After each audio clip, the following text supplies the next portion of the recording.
Janani Vivekananda, hello. Thank you to be with us. My first question will be about this event, this Coface event.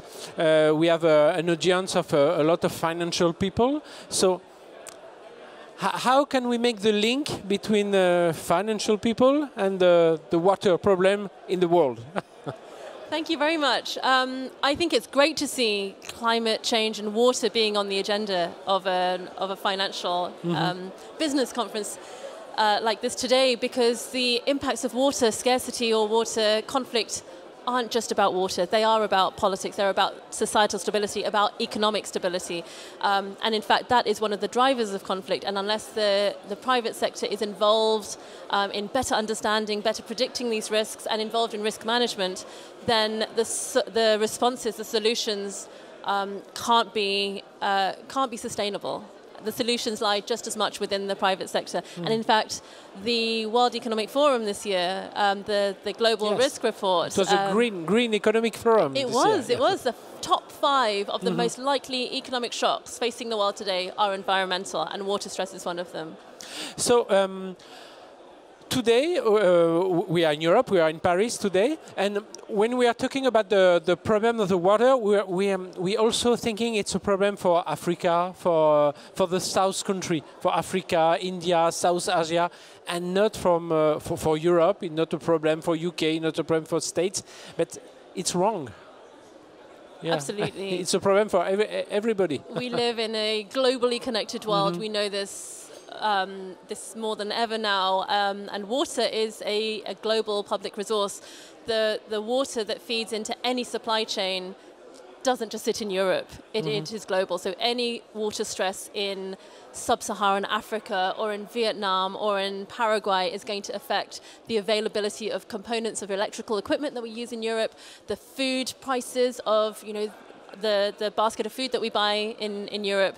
The impacts of water shocks around the world will be felt around the world as well. So whatever happens in sub-Saharan Africa is going to be felt in Europe. So you think for the solution, we have to build new rules in some country. In some country we could have technical solution. In some country we could have I don't know, political solution. Is it different solution in different country to solve this problem of water? Yes, the problems are very contextual, but one thing I can generalize about is that very rarely is the problem about a scarcity of water. It's not about too much or too little water in and of itself. It's about the governance of that resource. And so the solutions, yes, it could be technical in some places, but more often than not, it's societal and political. It's about better institutions to govern water, and I think that's something that can be generalized across the world, not just in sub-Saharan Africa or in the Sahel, but also in Europe. Better institutions that can equitably manage water in a changing climate, so that if we have too much water or too little water, people still have access to this water, even if the absolute amount is diminished. You are a specialist of especially of the Sahel zone.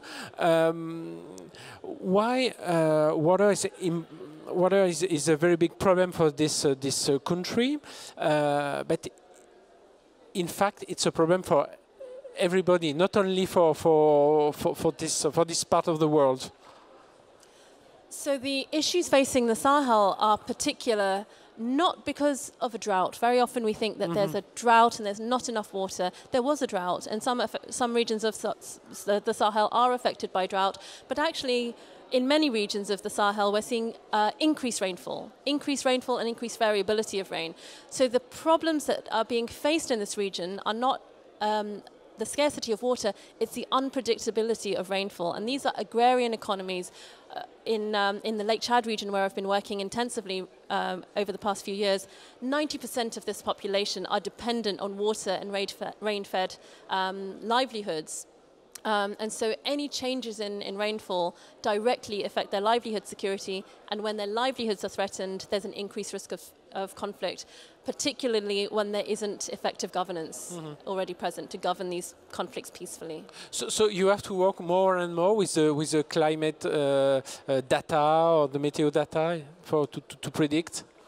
Yes, because the future does not look like the past anymore, and looking backwards doesn't tell us about what to do going forwards. Risk management, looking at economic risk or political risk, cannot rely on looking at the status quo. We have to use climate data to help us understand what the future holds in terms of risks and stability around the world. Okay, so thank you very much, Thank Dani, you. and welcome on this. Thank you very much for having me. On this plate. Bye bye. Bye.